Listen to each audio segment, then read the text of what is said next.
I pick up a memory. I thought I lost it long ago. Remember the freshness. Good morning, Sven. Good morning. Q4, and by that the full year 2025 was reported today. We have concluded during the year, and you do the same in this report, that it has been a challenging year with several uncertainties.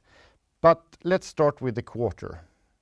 Well, I think it's ups and downs all the time. It differs a little bit from the different divisions, and it's also so obviously where you have more volatility, especially in the PT division. But we can conclude that we are taking market share. We are doing very well in the market. It's a very tough market. We have had over the last 3 years a contracting market, but we are doing well, taking new markets, conquering new markets. We are taking and making inroads in what we call growing market defense. It's food, it's other like that.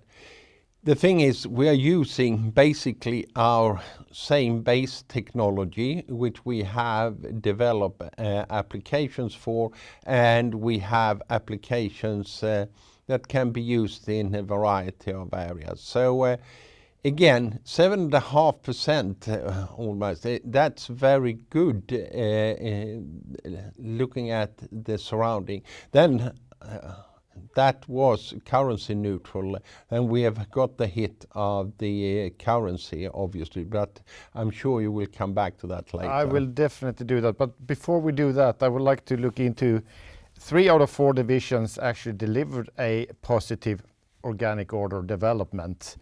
How do you characterize the quarter for the division? No, but I think that it depends very much on who's your customer in this area. And they have all been doing very well in comparison with the markets as such. But especially EFT sticks out. EFT has had a very strong development, and we see results here of the investments in both new development, new sales resources, etc. Prevailing rate challenging, currency neutral was positive development. Let's go back to that. But should we look at the quarter as a start of an upturn, or how do you view it? Well, I used to say that is a very difficult thing to see. But the only thing we can say is that we see that there are a growing interest for our solutions. We have a very strong position, especially in US and Europe, a bit weaker in Asia, but we will have to do something about that. So if it's an upturn, maybe. I think the sentiment is a little bit better in the sense that the turmoil has been going on for such a long time, and we come to a situation where you need to take action. Either you do that or you do nothing, and doing nothing is also a decision. So maybe. You talk about the currency, and one way of looking at that is the EBITDA margin that decreased during the quarter compared to Q4 last year. Can you walk us through, the components of the bridge during the quarter? No, but it's the biggest thing is, of course, the extremely rapid valuation decrease of the dollar versus Swedish krona. That doesn't mean that we are doing badly in US. We're doing very well in US, and we have as many dollars as before, and we're using that for our continuation of developing the position on the US market where we are successful. We have last year we new rubber vent factory In January, we inaugurated sort of the extended and upgraded factory for Auburn in Boston. We have taken decision to insource more in our Charlotte factory and taken decision to invest even more there. So we are using that, but when you do the translation into Swedish krona, of course it looks a bit gloomy, and that is the biggest one. Of course, we have also small effects, a couple of millions per quarter when it comes to tariffs and so on. But the biggest problem with the tariffs is the uncertainty it creates, because that's not what investors like. So we've seen a decline in many areas due to this. So that's the big ones in sense. You touched it, but when we look at the full year, you say in the report you cannot obviously influence economic cycles and geopolitics and tariffs and these kind of things. You can only have an impact on what you can do yourself in the business, of course. Can you summarize the year from that perspective, and what would you say the most important actions you have done for the future? No, but I think that I think I touch upon it. We have developed the efficiency, operational efficiency.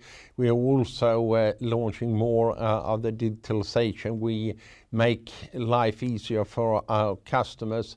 We this year inaugurated a new facility in Helsingborg with the Innovation Center, something that I was a bit nervous that we spent a lot of money on. Will it be used? And I can just conclude that I was wrong worrying about that, because it's fully booked the whole this year, and we had to employ even more technicians, engineers who can do the testing, and we see that it brings a lot of coordination effects when we bring people here from different parts. We have the 14 different hubs around the world, but here we have an innovation center where we can do the testing, and there's a lot of interest, and I think that's one of the most important things. Not neglecting the new operational skills we have added in Helsingborg, as I mentioned, in Boston, in Detroit area for and also in Norway we have made great improvements in our supply chain in Nederman, etc. So there's a lot of small events and some bigger events. So we are looking at the future with not content, but we are very interested to see what it brings, and we are hopeful when it comes to that side of it. Sounds like you're ready for the future volumes. Absolutely. Yeah. So you invested a lot during 2025 and actually the year before also. You also say, if we look forward, you say you will elevate Nederman to the next level.